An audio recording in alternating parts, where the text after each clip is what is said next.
1947 एक ऐसा साल था जब मुसलमाना ने हिंदुस्तान के लिए एक अलहदा आज़ाद रियासत के क़याम के लिए बानी पाकिस्तान हजरत कायद आज़म रहमतुल्लाह अलैह की वलवला अंगेज क़यादत की जद्दोजहद रंग ले आई और पाक सरजमीन का क़याम अमल में आया। मगर हजरत अल्लामा इकबाल रहमतुल्लाह अलैह के ख्वाबों को ताबीर और हजरत कायद आज़म रहमतुल्लाह अलैह की जद्दोजहद आज़ादी को तक़वियत मिल सकी या नहीं, इस पर बहुत ज़्यादा तजिए भी हुए। हक़ाइक़ को कहीं मसख किया गया और कहीं उजागर। ताहम मुल्क के पाकिस्तान की बदकिस्मती रही कि आज़ाद रियासत का लेबल अपने नाम करने के बावजूद इसमें वही गद्दार वतन, वही अंग्रेज के तलवे चाटने वाले सियासतदान, वही मुल्क को नोच नोच कर खाने वाली गिद्दें मुसल्लत कर दी गईं, जिन्होंने पाकिस्तान को पाकिस्तानियत का असल वजूद सामने आने ही नहीं दिया। यही वजह है कि मादनियात और कुदरती वसाइल से मालामाल ये सरजमीन आज तक मसीहा की मुंतजिर है। इस अवाम को एक कौम बनाने की बजाय हजूम ही रहने दिया गया और ऐसी ब्रेन वॉशिंग की गई कि ये हजूम दो वक्त की रोटी को ही अपनी दीन और दुनिया समझे। मुल्क के मजबूत तरीन इदारों में ऐसे ऐसे गद्दार बिठा दिए गए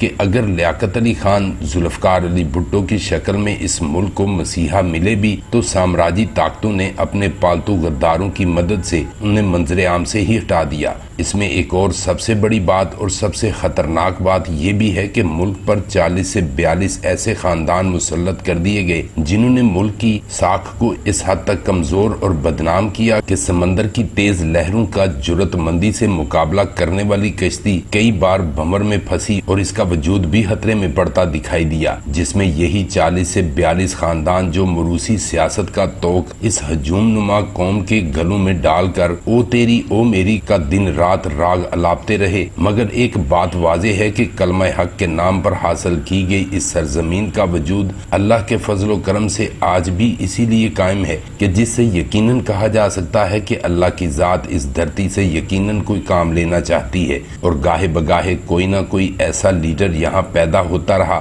जो इस अवाम को झंझोड़ता रहा। ताहम ये अवाम कहीं जागती तो कहीं सो जाती है, जिसकी सबसे बड़ी वजह महल्लात में बैठे मुल्क दुश्मनों की इमा पर हड्डी फेंकने वाले ऐसी ऐसी चाल चल जाते हैं कि सीधे रास्ते पर चलते चलते अवाम के कदम कहीं न कहीं डगमगा जाते हैं। पाकिस्तान की क्रिकेट टीम पर बादशाहत करने और अपने असूलों की बदौलत पूरे आलम में अपना नाम कमाने वाले इमरान खान के बारे में भी कहा जाता है कि इमरान खान ने भी अपनी सियासी राहों का तयन इसी बिना पर किया कि वो मुल्क में मरूसी सियासत का न सिर्फ खात्मा करेंगे बल्कि मुल्क पाकिस्तान को रियासत मदीना की तर्ज पर एक खूबसूरत धरती बनाएंगे, जिनकी दबंग तकारीर ने फिलवाकी इस अवाम को झंझोड़ा और हजूम नुमा कौम फिलवाकी ये कौम बनती दिखाई दी। ताहम इसमें कोई दो राय नहीं कि इमरान खान जिन्होंने मरूसी सियासत के खात्मा का नारा लगाया मगर खुद वजारत उज़्मा के मनसब पर बैठने के लिए उन्हीं मरूसी सियासतदानों को अपनी गोद में बिठाया, जिसे इमरान खान की एक मजबूरी भी कहा जा सकता है। हो सकता है कि इमरान खान के जहन में ये बात हो कि किसी न किसी तरीका से एक बार मुल्क के सबसे बड़े मनसब पर फायज हो जाएं,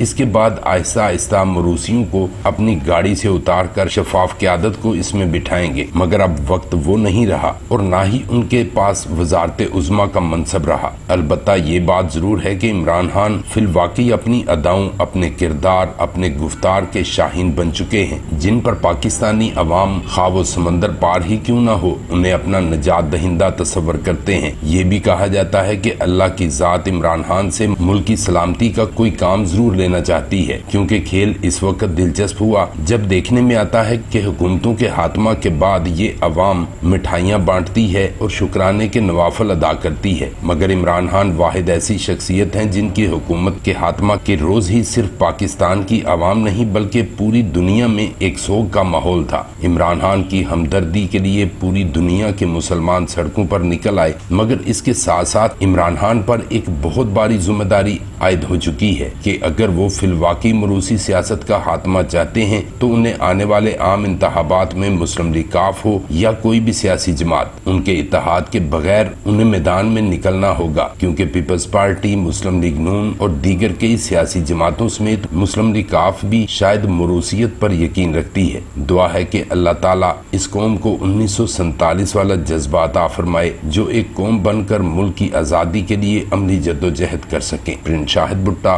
BB1 न्यूज़, जलालपुर जट्टा।